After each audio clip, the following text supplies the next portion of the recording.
Welcome to our podcast, The Uncommon Champion Speaks, with yours sincerely, Bishop Julius Abiola, the presiding Bishop of Christ Life Bible Church. About 5 weeks ago, we started a series on a life's journey with Joseph. Joseph, a man whose name means the Lord has added.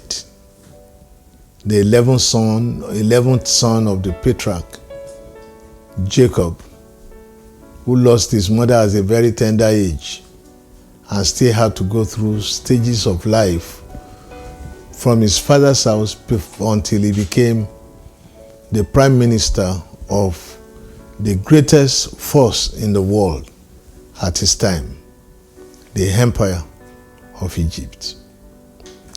We had looked at different things, including the comfort zone test, which he experienced in his father's house.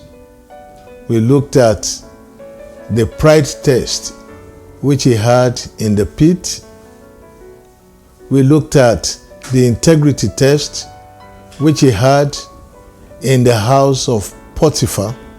We look at the commitment test, which he had when he was in the prison.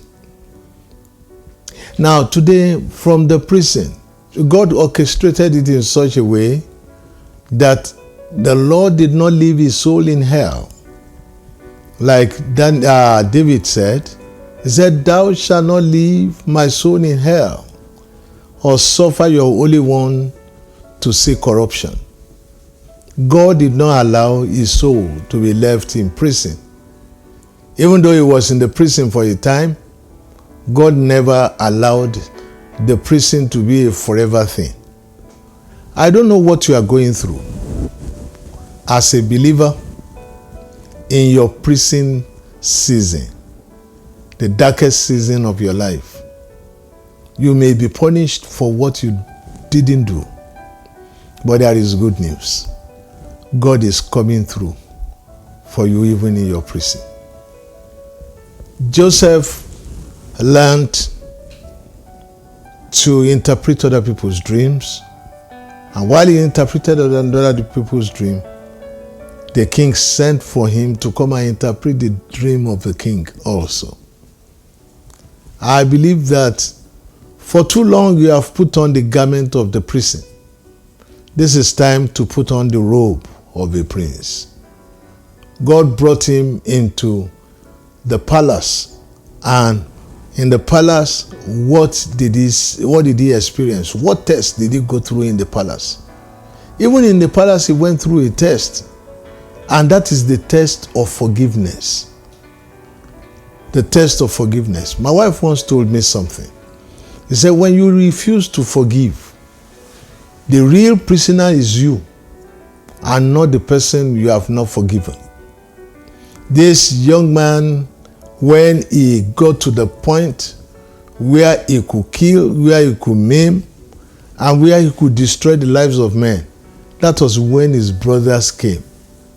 The ones that did him evil, the ones that sold him into slavery. What was his testimony?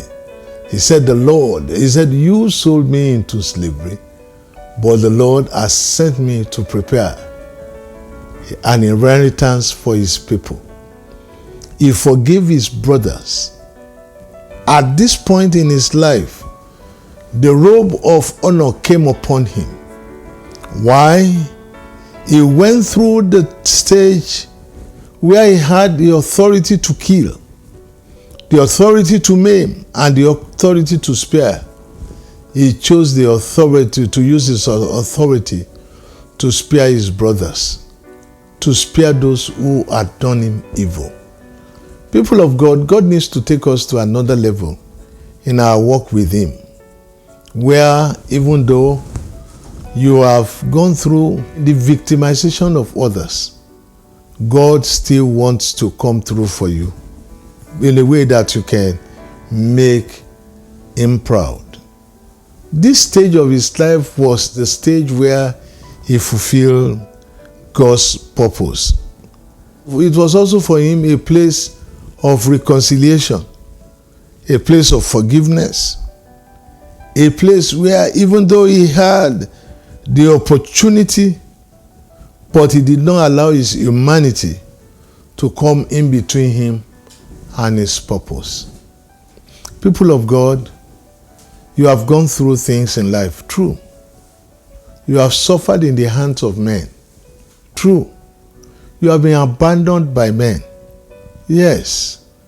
You have been beaten many times. You have put your hands in fire for people many times. But the real you should not be locked up in your unforgiveness. As we consider the life of Joseph today, we have considered the life of Joseph today. Don't allow the real you to be locked up in that jail of unforgiveness. God is still in the business of restoration, and God will restore you. That key prayer, phrase, in the prayer that Jesus taught the church, he said, forgive us our trespasses, just as we forgive those who trespass against us. Joseph passed the test of forgiveness, even when he could have killed his brothers. If you were in the shoes of Joseph, what would you have done? I want to ask you this morning, wherever you are, you can bow your heads and look at the life of Joseph. Look at the life of Joseph. Look at your life. Are you going through bitterness? Are you going through one situation or the other that has caused you a lot of pain? You can still forgive. You can still stretch forth your hands. You can still tell God, God, I have forgiven. I want to move on. Because if you don't forgive, you cannot move on. Everything that God spoke to Joseph in his life, every dream that he had, now came to pass because he was able to forgive. Now, I'd like to invite you to our services at 1694 Dean Street, Brooklyn, New York, on Wednesday at 7:30 p.m. Here we are praying and believing God for our city and for the lives of men. On Friday, we come here for Possibility Hour. And of course, on Sunday, we are here for our celebration time. Join us.